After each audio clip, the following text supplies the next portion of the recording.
All right, we are going to get started with our media availabilities for Busch Pole qualifying here in advance of tomorrow's Gander Outdoors 400 at Pocono Raceway. We are joined by our pole sitter, Kevin Harvick, driver of the number 4 Mobil 1 Ford. This is his third pole of the season. We are also going to be joined by Kyle Busch, driver of the number 18 M&M's Carmel Toyota, who will start second tomorrow. We will open it up to questions here for Kevin and Kyle. We'll start here. Right behind you. Green shirt. Right there. Dominic Cutter with the racing experts in ESPN Radio Albuquerque for Kevin. Just based on your progression through practice and qualifying, how confident you could sit on the pole today? I've screwed it up here a lot, to tell you the truth. It's really hard to to have a fast car and put it together all 3 rounds. I've not put 3 corners together several times here, so it's the car is always faster than I am here. I can tell you that for sure. And to be able to finally put together one lap is definitely exciting, and to be able to to finally get a pole here is hopefully it's a good start to the weekend. Having the first pit stall is definitely a good thing. We'll go to Zach. Zach Sterniolo, Pocono Record. Kevin, kind of along those same lines, I mean, Rodney Childers has been good here as long as he's been coming here as a crew chief. Think back to 2012, he almost won here with Mark Martin. How much has having him out on top of the pit box helped you coming in here, where before you hooked up with him, you were able, you struggled here? Yeah, I mean, having a faster car definitely makes things go a lot smoother. This is just a racetrack that if your car is not fast, you can't hide. And I think from the first time that we came here with when we all moved to Stewart Haas, the car was fast, and at that time the Hendrick cars were running really well here, and we kind of fell in line to that whole program, and we're able to build on it from there. So it's been a lot better since you've had cars like this. I still mess it up, but it's still it's still a lot easier to accomplish things when the car runs like it does.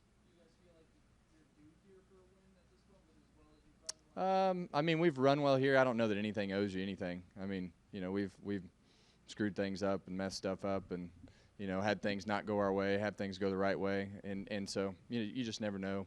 Sometimes you can do everything right and still not win. So there's a lot that has to go right every week. We'll go to Jessica. Jessica Ruffin of NASCAR.com for Kevin. This is one of 2 tracks where you've never won in the Monster Energy Cup Series. So, for you guys, I know you guys want to win every week and everywhere, but given the role you guys are on, and just given that it's one of 2, does that give you guys even extra desire to come out and get the win here? I mean, they put my guys put a lot of effort into coming to Kentucky and Pocono every year, just because they know that the last 2 years those have been the racetracks that are still on the list. So, they know that it'd be nice to have that list completed, and so just try to keep doing what we're doing and see what happens tomorrow. Are you one of the believers that Charlotte already was checked off? I do. Yeah, I think so too. I'll agree with you. It's Charlotte Motor Speedway, right? That's fair. We'll go to Jerry. Jerry Jordan, Kicking the Tires.net and PRN.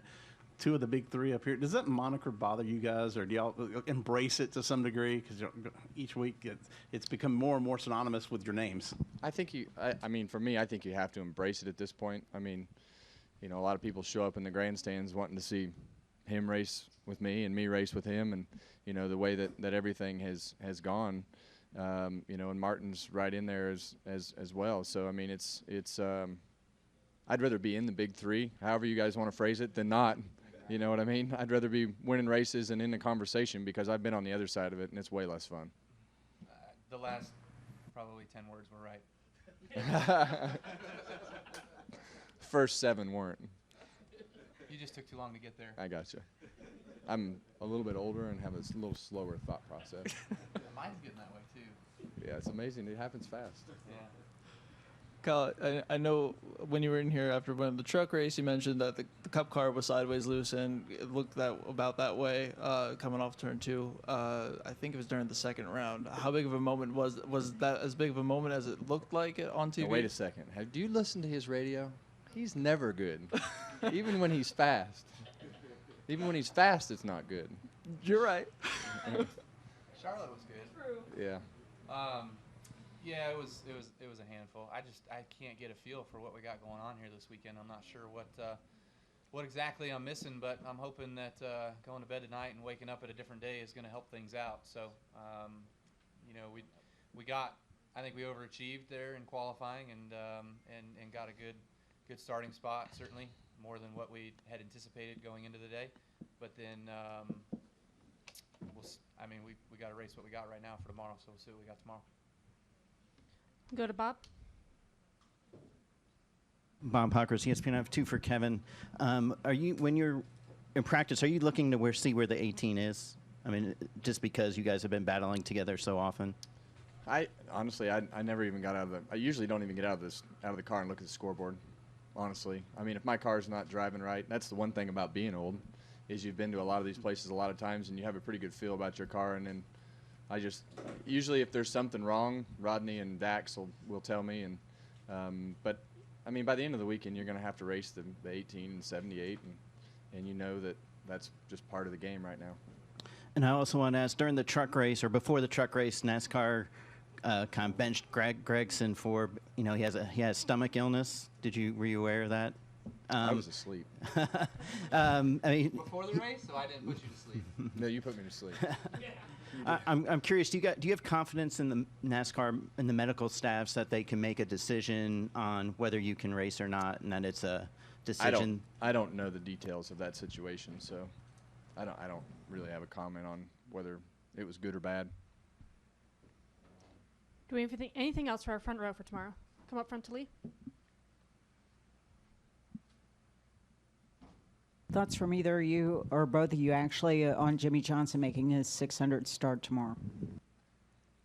I mean, Damn, he's old. yeah. I mean, the thing about Jimmy is, and I think What are you on? I don't know, like 6 something. You're higher? I'm a year higher. You're a year higher. I missed one race though. I had to cook hot dogs and watch from the parking lot. I had one of those. Yeah. I don't think you'll really. Jimmy's all in a row? No, first 3. Oh, he ran through. I got He you. what? 6:31. Yeah, but Jimmy's aren't all in a row? First year he ran 3, spread out. The 2001 race is one. Got it. Sorry. But I don't think you'll really realize everything that he's actually accomplished. And I've said this a number of times that, Jimmy Johnson is the most underrated champion that you've ever seen walk through this garage. And for whatever reason, I mean, it's just you just kind of take it for granted. And I think as a competitor, you realize what he's accomplished and how hard it is to win those races and championships for the most part in, different formats. So, they've done a great job for a number of years, and, they're having a tough time at it right now. But, I think that they're motivated because they want to end how they started. And so it's he's been a great champion and great for the sport. Yeah, I echo all that. And, of course, too, being a teammate with Jimmy, I learned a lot through my first few years of being with him, especially when I was younger, and just having the opportunity to work with him and lean on him and understand his dynamic, but also to see him and Chad and what they've been able to accomplish. And it's certainly been cool to see what all he's done. And as Kevin said, be an underrated champion. I mean, obviously, he's won 7. I mean, he's right there with the best of them, if not the best, because of the era in which we're all running in. We would argue that it's one of the toughest eras, with as thick as that rule book is, and as stiff as the competition is, with the best of the best from all over. So it's pretty cool to see him get that number, and I'm sure there's plenty more that he's going to want to go race, and of course more wins and championships to get to. We have another question in the back there. Dylan Coyle, WHIP Radio. This is for Kyle. When you do have these weekends where you can, do double duty, how much value do you put on the extra track time that you do get? You've got to. It's a value to get out there and have the track time as long as you can correlate it to each vehicle correctly. So, a lot of guys would say that they don't take anything from either one or the other, but you still can. You just got to figure out how to do that. So. The trucks, they don't drive anything at all similar to a Cup car, and vice versa, and even an Xfinity car. So you've just got to kind of take the good with the bad on all that sort of stuff. But obviously, just getting out there and running laps and being in that truck race today, did it help me at all really for qualifying? Maybe, because I was trying to widen out the entries with my truck in order to be more comfortable for my Cup car. So, there were some things that you try to work on and do and get ready for. All right, gentlemen, thanks for joining us. Good luck tomorrow. Thanks. All right, we're going to continue our post-qualifying media availabilities here at Pocono Raceway in advance of tomorrow's Gander Outdoors 400. We are now joined by Daniel Suarez, driver of the number 19 Stanley Toyota, who is now our Busch Pole Award winner. We will open it up to questions for Daniel. We'll start right up here. Kyle Magda for the Times Leader. I know you competed in the Clash before, but can you just talk a little bit about winning the pole and now being in the Clash next year? Yeah, obviously that's good. Obviously I wish I can. Next time I can get a pole, being the fastest guy, not getting a couple guys disqualified, but it's fine. We take it. The car was fast. I feel like we had actually a pretty good lap going in the last round. I'm very proud of my guys. They've been working extremely hard in the last few months because obviously our speed hasn't been there and our results they've been pretty inconsistent and pretty bad. So we've been working extremely hard to put things straight, and I'm happy that so far today it's been going well. So hopefully we can keep that going into tomorrow's race. We're going to go to Dominic and then Bob and then Zach S. Dominic Aragona with the racing experts in ESPN Radio Albuquerque. Just based on qualifying and practice, if you can just tell us how confident you were you could qualify up front today and I guess win the pole. Yeah, I mean, that was good. Like I said, we never actually, I think this is one of the few races of the year that we did not make a qualified run in practice.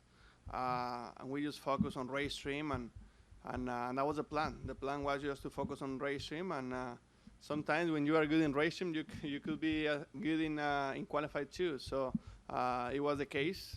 We did not make a Q run in practice. That's why we didn't look very good, in the short. But the car had good speed. I felt like we were maybe a top 7, top 8 car for sure in practice, and we made some adjustments for qualify, and actually the car felt better, more connected. So pretty happy for that.